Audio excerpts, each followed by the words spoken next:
How can you become a confident speaker of English? Let's find out.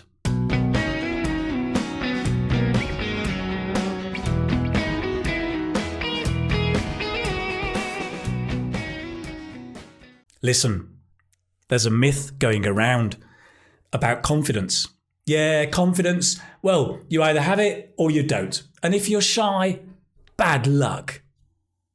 And that is nonsense. It's just not true, right? I am a very shy person, really. But I can do some things really confidently. I can teach online confidently. I can speak Spanish confidently. Why? Because I believe confidence is a skill you can develop. It's a skill anybody can develop. Oh yes, and who are you? Oh yeah, by the way, I'm Keith from the Keith Speaking Academy and this YouTube channel, English Speaking Success. So listen, how then do you develop your confidence when speaking English? Well, let me ask another question. Why do people lack confidence in any situation? Either because you're in a new situation, so you lack experience in that situation, maybe because you're not well prepared. Often the challenge is too big in a new situation. And also you may not have the tools you need to handle nerves, which make you also lack confidence. So in this video, I'm going to show you 7 specific things you can do to build your confidence as an English speaker. Ready? Let's go. Practice. Okay, so we've said confidence is a skill, so you can build experience by continually practicing. Practice speaking. You can practice on your own, with family, with friends, with classmates, with speaking partners. If you like, you can practice with a teacher. You can jump onto a platform like Preply and find a teacher. If you're in the Gold course, you know we have the breakout rooms every day where students can practice with each other. So you can practice with other students. One tip is practice first one-on-one to build your confidence, and then practice in small groups. It's more difficult with more people, right?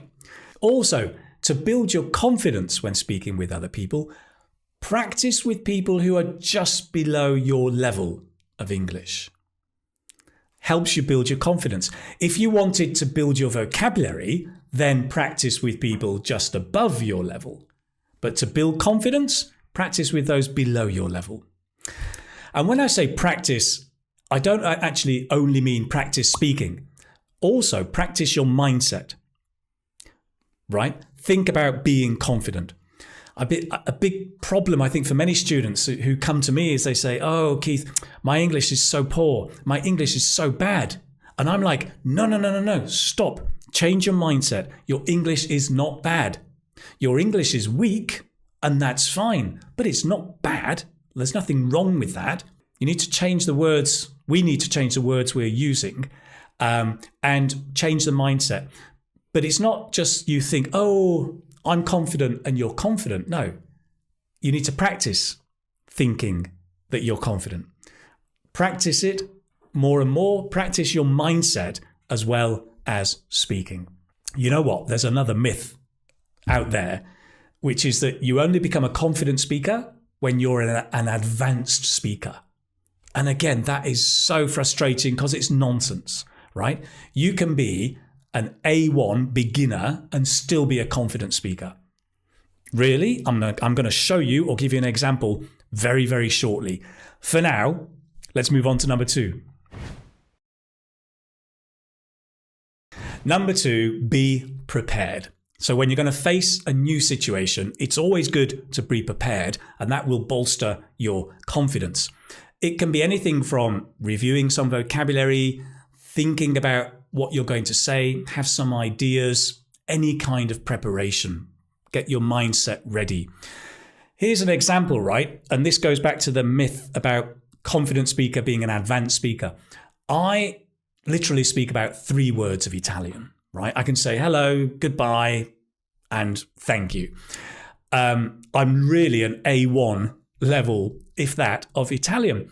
The other week, I was in Italy on holiday. My daughter got sick. She had a cold, which she then gave to me.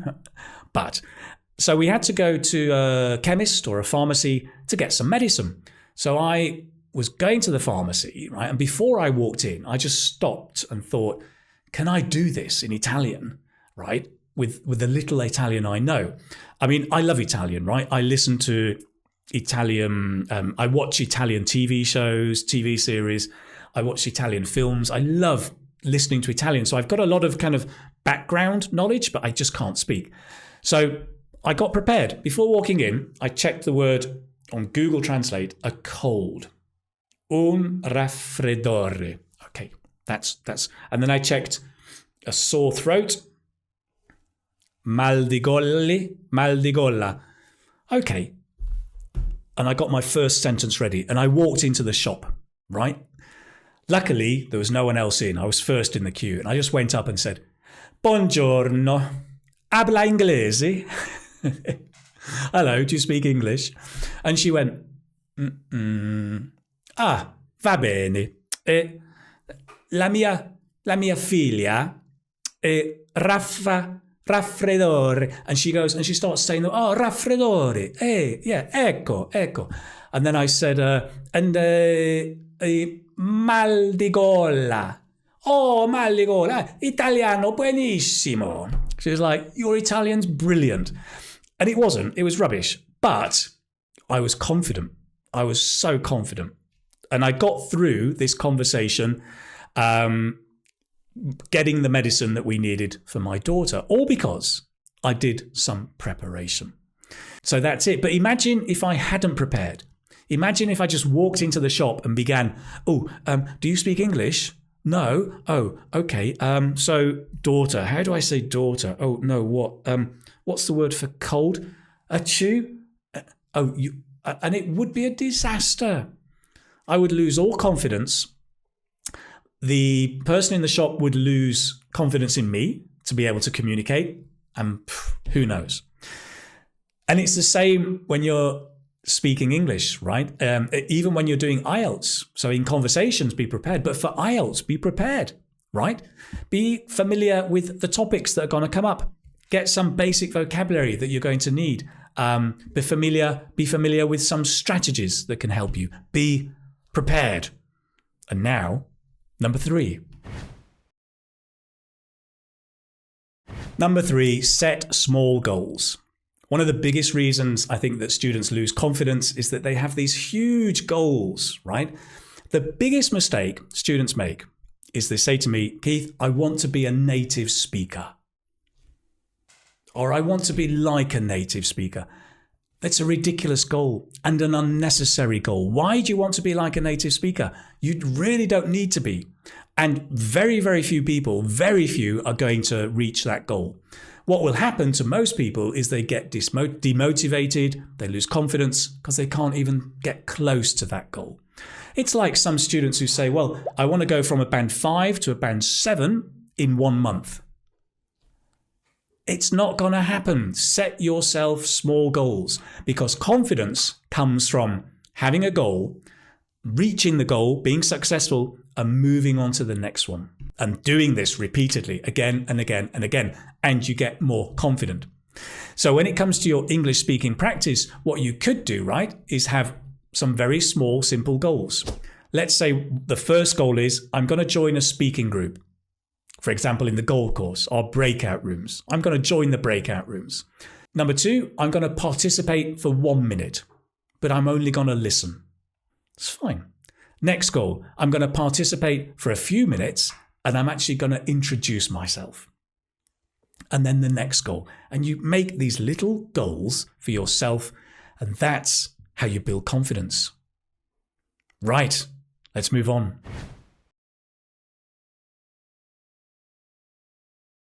Number 4, have tools to handle your nerves. Being nervous is one of the biggest crushers of confidence. And you need to have tools to handle your nerves, right? Several things I do. The first one is what I call the strong first line. is whenever you're going to speak English or be in a situation where you speak English, have your first line ready. I always tell my IELTS students in IELTS Speaking Part 2, when you have that minute to prepare and you're about to begin speaking, have your first line prepared, because that will really boost your confidence. Do you remember in the Italian shop in the chemist, and I walked in and I said, "Buongiorno, parla inglese"? I had that first line ready. I did not walk in the shop and go, no. And the confidence starts to build as you carry on like that.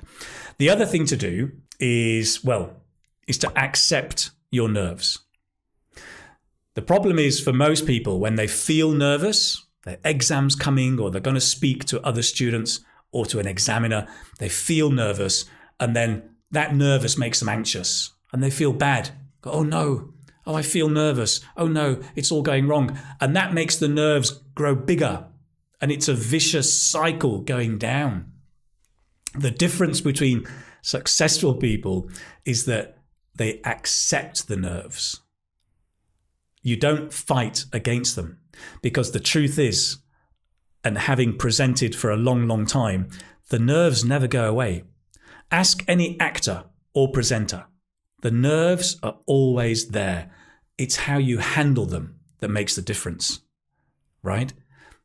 Accept your nerves. So when you start feeling nervous, just go, okay, I can feel nervous. My stomach, there are butterflies in my stomach.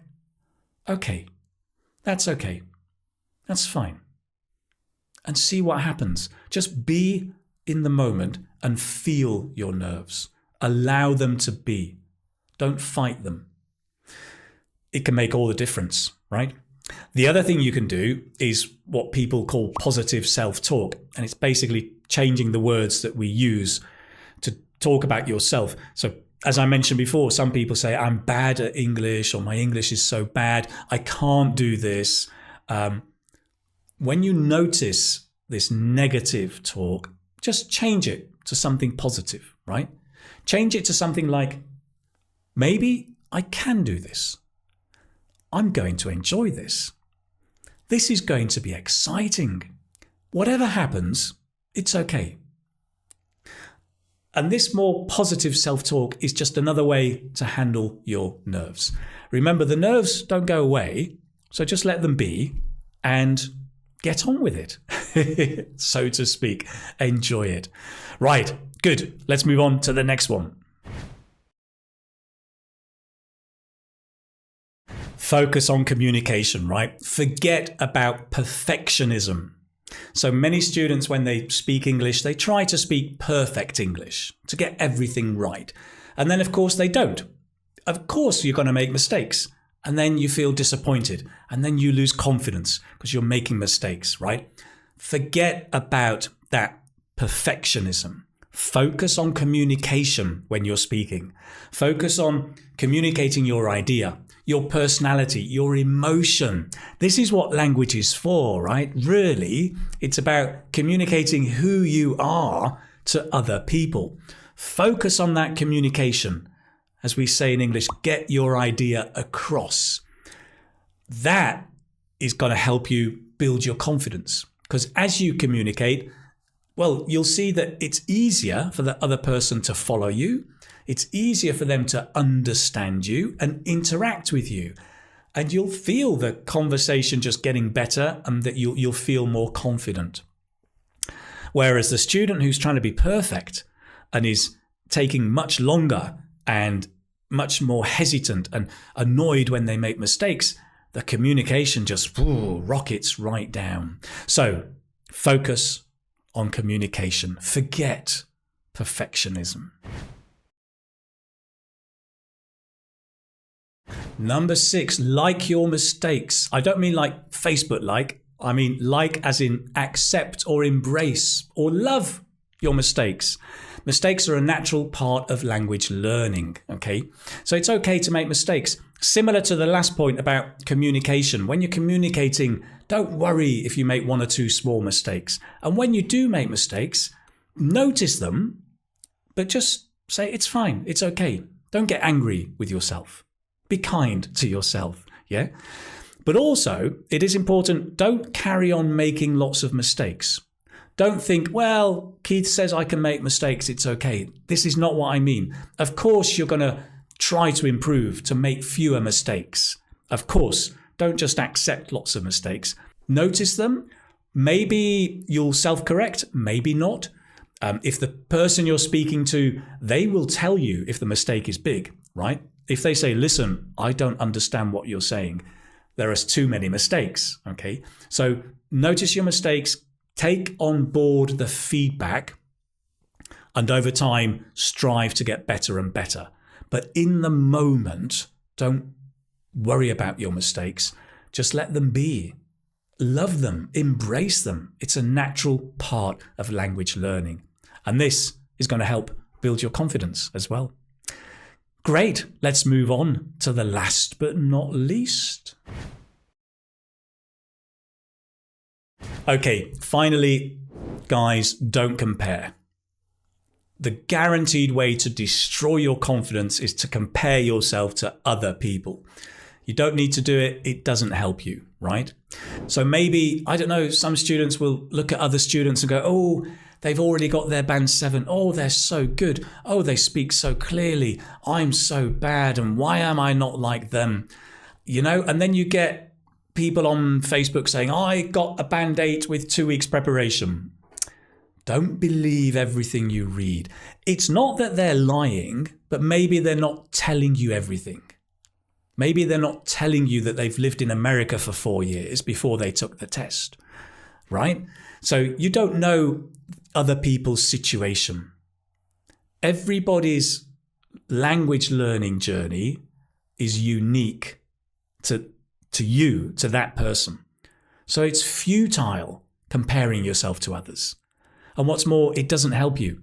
Compare yourself to you yesterday, last week, and last month, and look at the progress you're making.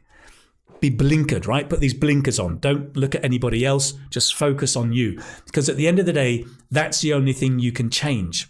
You can't change anybody else. You can only change you. So focus on you. Compare yourself to yourself in the past and the future.